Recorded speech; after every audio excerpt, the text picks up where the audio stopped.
The village stood on the edge of survival. It was built on a dry, red planet far from Earth, a forgotten human colony that most of the galaxy no longer remembered. The sky above was always dark, covered by heavy clouds filled with dust and static storms. The air machines worked day and night just to keep people breathing. Inside the village, lights flickered. Power systems failed more often now. Children coughed. Old people whispered prayers to machines that no longer answered. She watched all of this in silence. Her name was known in the village, but she was not famous. She was not a leader or a soldier. She repaired small machines, cleaned filters, helped where she could. Just an ordinary human woman trying to survive like everyone else. But today felt different. The ground shook softly beneath her feet.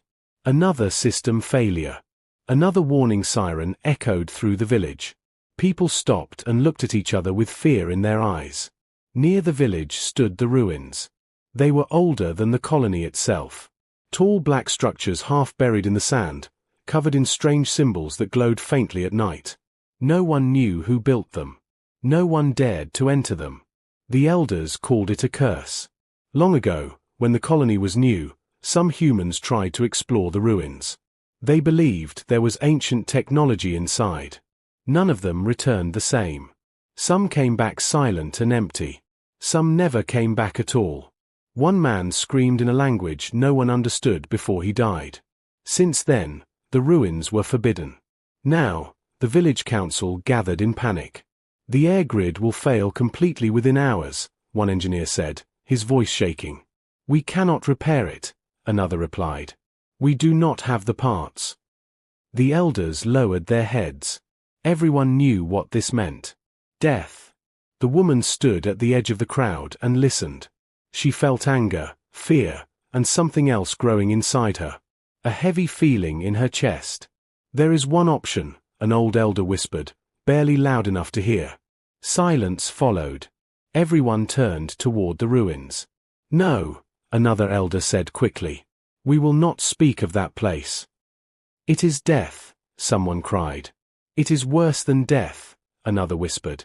The woman looked at the children sitting on the ground, holding their masks close to their faces. She looked at the tired eyes of the workers. She looked at the elders who had already accepted the end. She stepped forward. I will go, she said. The crowd froze. The elders stared at her in shock. You do not understand, one said. That place destroys minds. I understand, she replied calmly. But staying here will destroy everyone. People shouted. Some begged her to stop. Some called her foolish. Some called her brave. She did not answer. She walked home, packed nothing but a small light device, and stood at the edge of the village as the wind howled across the sand. The ruins waited. Each step toward them felt heavier. Her heart beat fast, but her face stayed calm. She told herself she was doing this for them. For humanity. As she crossed the invisible boundary, the air changed. The ruins awakened. Lights surged through the black stone. Symbols ignited with deep blue fire. The ground beneath her feet vibrated like a living thing. A door appeared where there had been none before. She hesitated for only a moment. Then she stepped inside. The door closed behind her with a sound like thunder. Darkness surrounded her. The air was cold and clean. Too clean. The walls shifted slowly, as if the structure was breathing. A voice echoed through the chamber. Not loud. Not soft. Ancient. Bearer detected, it said. Her body froze. Fear finally reached her heart. I am human, she whispered. I came to save my people. The lights grew brighter. Strange symbols floated in the air around her. They moved like living things. Human, the voice repeated, as if tasting the word. Unexpected, it added. Pain exploded inside her head. She fell to her knees, screaming as images flooded her mind. Stars burning. Worlds falling. Beings of metal and light fighting endless wars. Languages older than time pressed into her thoughts. She felt something breaking inside her. Then something else awakened. Her scream changed. The sound that left her mouth was not human. It was ancient. The ruins went silent. Outside, the village lights died one by one. Inside, the curse had accepted its bearer. And humanity had just been noticed. She did not know how much time had passed when she opened her eyes. There was no pain anymore. Only silence. She lay on a smooth black surface inside the ruin. The walls around her were no longer dark. They glowed softly with moving lines and symbols, like a slow river of light. The air felt warm, calm, and strangely safe. She tried to stand. Her body obeyed easily. That scared her more than the pain before. She looked at her hands. They were the same. Human. No metal, no strange shapes. But something felt different inside her chest, like a deep echo that was not there before. The voice returned. Synchronization stable, it said.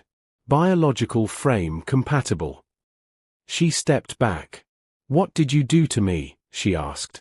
The voice did not answer directly. Instead, the walls changed. Symbols moved faster, forming shapes, images. She saw tall beings made of light and metal. Not human. Their faces had no emotion. Their cities were massive and cold. They were the builders, the voice said. They were powerful. They were afraid. She watched as the vision showed humans appearing among the stars. Weak ships. Fragile bodies. Short lives. They saw humanity, the voice continued. They predicted chaos. She shook her head. We are not monsters, she said. We just want to live. The symbols paused. Intention irrelevant, the voice replied. Outcome dangerous. The ruin showed war. Not humans starting it, but surviving it. Adapting. Learning. Changing faster than any other species. They created the curse, the voice said. A control system. A test. A limit. Her heart beat faster. And me? She asked quietly. You entered willingly, the voice replied. You accepted loss for others. The images shifted again. She saw others from long ago who had entered the ruin. Strong species. Proud species. They screamed. They broke. They failed. They resisted, the voice said. You synchronized. She felt a strange pressure in her throat. Without thinking, she spoke. The words that came out were not English. They flowed smoothly, perfectly. The same ancient language she had screamed before. The ruin responded instantly. Lights brightened. Systems activated. Hidden structures moved deep beneath the ground. She froze. I did not choose that, she said. You did, the voice answered. You spoke. The system obeyed. Fear returned, slow and heavy. What is the cost? She asked. There was a pause. Memory, the voice said. Emotion. Identity. Each command requires payment. Her hands trembled. Outside the ruin, the village was dying. She saw it through a projection that appeared in the air. Power was almost gone. Children lay still. Elders waited in silence. She took a deep breath. Help them, she said. Pain struck her again, sharp and sudden. She cried out as something warm faded inside her mind. A memory. Small but personal. Her mother's face. Gone. The ruin answered. Far away, ancient machines hidden under the village activated. Old power lines reconnected. Air systems surged back to life. People gasped as lights returned. Inside the ruin, she collapsed to one knee.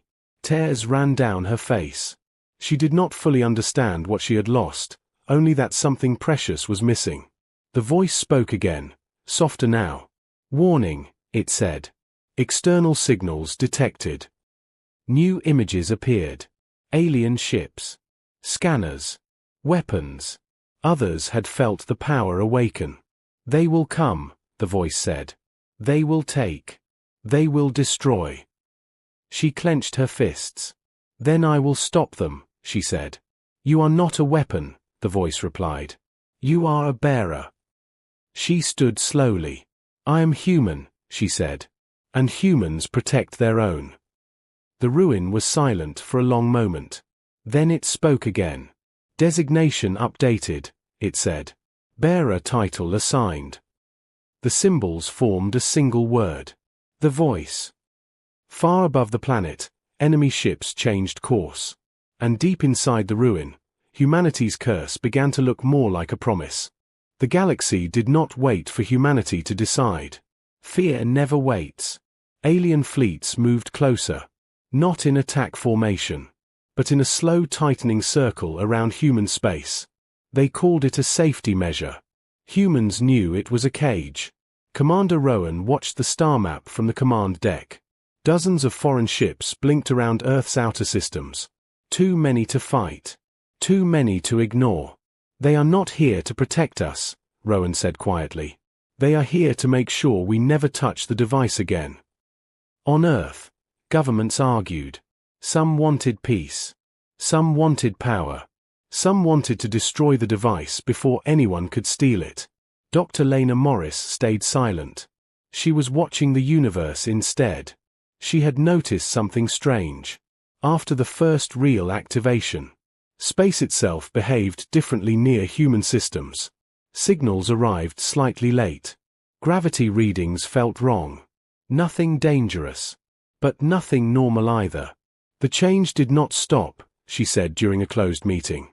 "It keeps spreading." The room froze. "We only used it once," a leader said.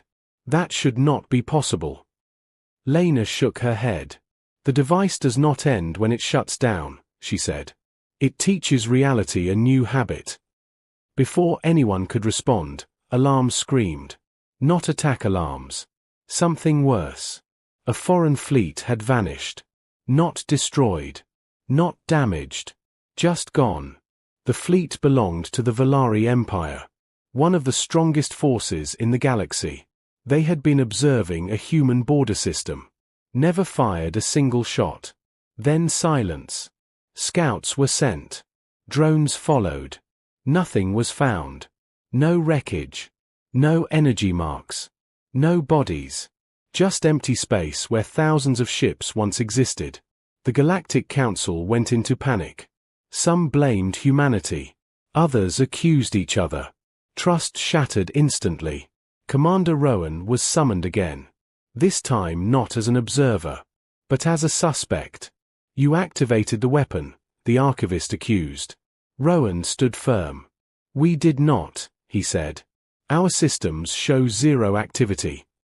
That answer terrified the Council more than guilt. If humanity had not used the device, then something else had. Or worse. The universe itself had continued the process. Dr. Lena's warning echoed through every chamber.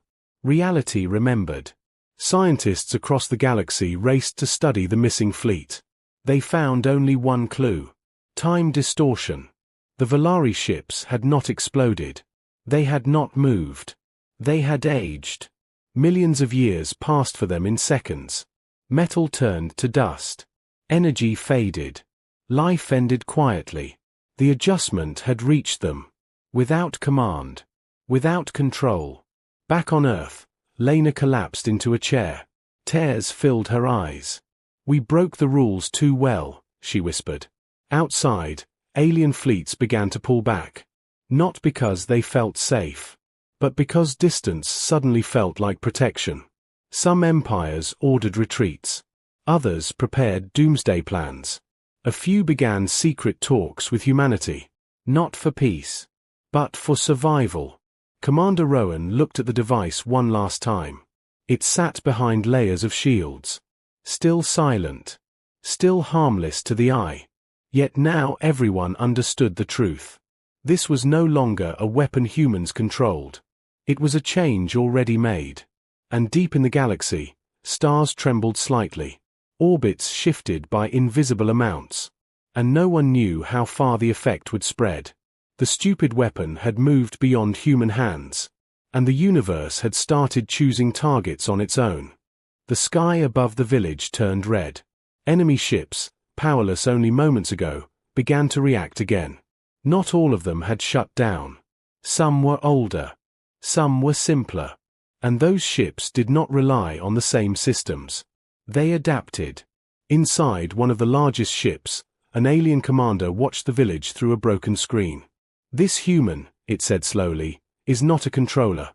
She is a variable." The fleet changed tactics. Instead of firing from orbit, smaller assault crafts dropped toward the surface. Soldiers prepared for ground combat.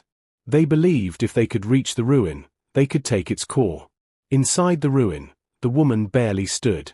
Her breathing was slow and uneven. Her vision came and went. The symbols around her flickered, unstable, reacting to her weakening state. The voice spoke urgently. "Bearer degradation accelerating," it said. "Further commands may result in total collapse." She wiped blood from her lip. She did not remember when she was hurt. She did not remember many things anymore. But she remembered why she was here. "They are coming," she said softly. "Yes," the voice replied. Probability of village destruction increasing. She looked at the projection of the village. People were hiding inside shelters. Some were crying. Some were holding hands. Some were staring at the ruins with silent hope. They believed in her. That thought hurt more than the pain. "Open the gates," she said. The voice hesitated.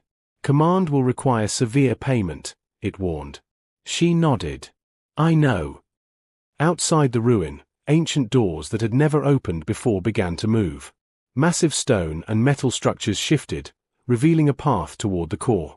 Enemy forces saw it as an invitation. They rushed forward. The first soldiers entered the ruins confidently. They carried advanced weapons, armor built for many wars. They did not last long. The ruin was not violent. It was precise. Gravity shifted. Hallways changed direction. Light turned solid for brief moments. Soldiers were disarmed, trapped, neutralized without blood. Inside the core, the woman felt every action. Each defense cost her something. She lost the sound of laughter. She lost the feeling of warmth. She lost the memory of being afraid of the dark. Her world grew quieter. "Why do you continue?" the voice asked, not as a command, but as a question. She struggled to answer. "Because," she said slowly, "humans do not survive alone." The final enemy ship prepared a last option. A planetary strike. Not to conquer. To erase. Energy levels rose beyond safe limits. If fired, it would destroy the village, the ruin, and her. The voice reacted instantly. "Immediate action required," it said. "Only one command available." She understood without being told. If she used it, the cost would be everything. Her memories. Her identity. Her future. She looked at the village one last time. She did not remember her own face. She did not remember her name. But she remembered humanity. "Do it," she said. The ancient language left her mouth one final time. The ruin responded. A massive wave of energy expanded outward, not destructive, but absolute. It reached the enemy ship and passed through it like a judgment. The ship shut down completely. Forever. Across the system, enemy fleets received the signal. Not a threat. A warning. They retreated. Silence fell over the planet. Inside the ruin, the lights dimmed. The woman fell forward. The voice spoke softly now. "Bearer function ending," it said. "Final status, complete." The ruin began to shut down, sealing itself once more. Systems powered down. Symbols faded. Outside, the village survived. Days later, the people gathered near the ruins. The sky was calm. The machines worked. Life continued. They waited. Finally, the doors opened again. A human figure stepped out slowly. She walked like someone learning how to exist again. Her eyes were calm. Empty. Peaceful. The elders approached her carefully. "Do you remember us?" one asked. She looked at them. "I remember. Why you matter," she replied. They understood. She had given everything. She was no longer just one person. She was proof. Proof that humanity could face the ancient fear of the galaxy and not break. And far away among the stars, new stories began to spread. About a species that turned a curse into a shield. About a human voice that spoke once, and changed everything. The woman did not speak again for many days. She stayed near the ruins, sitting quietly, watching the village from a distance. People brought her food and water, but she only nodded in thanks. She moved slowly, like someone who had returned from very far away. The village had survived. The air was clean again. Machines worked better than before. Power systems ran without failure. Children laughed in the open streets. Life returned, but it felt different now. Everyone knew why. They whispered stories about her. Some called her a guardian. Some called her the voice. Others simply called her human. The elders met and decided something important. They would not hide the ruins again. Instead, they would protect them. Not as a weapon. Not as a secret. But as a reminder. One day, a child approached the woman. The child looked at her with curious eyes. "Did you save us?" the child asked. The woman thought for a long moment. "I did not save you," she said softly. "You saved each other. I just helped." The child smiled and ran away. That night, the woman stood alone and looked at the stars. She felt empty inside, but not broken. She did not remember her past life. She did not remember her fears or dreams. But she felt something stronger in their place. Purpose. Far beyond the planet, messages moved through the galaxy. Alien worlds shared warnings. Old empires adjusted their plans. Humans were no longer ignored. Not because they were powerful, but because they were unpredictable. Records showed it clearly. A human accepted a curse meant to control gods. A human paid the price without hatred. A human used ancient power not to rule, but to protect. Other species did not understand that. But they feared it. Soon, ships began to arrive near human space. Not to attack. To watch. To learn. To prepare. Humanity had entered a new age. Not of conquest. Of attention. The woman felt the ruins speak one last time, deep beneath the ground. Not with words. With feeling. Approval. Its test was complete. The curse had failed. Or perhaps, it had finally succeeded. Years passed. The woman aged slowly, differently. She became a teacher, not with lessons, but with presence. When people argued, she reminded them of cost. When leaders spoke of power, she spoke of sacrifice. And when young humans asked about the ancient language, she smiled gently. "It is not a language of command," she said. "It is a language of responsibility." One evening, as the sun set behind the red hills, she closed her eyes. For the first time, she dreamed. Not of the past, but of humanity's future. A future where humans walked into the galaxy not as conquerors, not as victims, but as those who understood the price of survival, and were willing to pay it. Somewhere far away, an alien historian wrote a simple line in a record that would last forever. Humanity was tested by an ancient curse. And humanity answered by becoming more than expected. Not because they were strongest, but because they chose to care. And the galaxy would never forget the day a single human voice changed everything.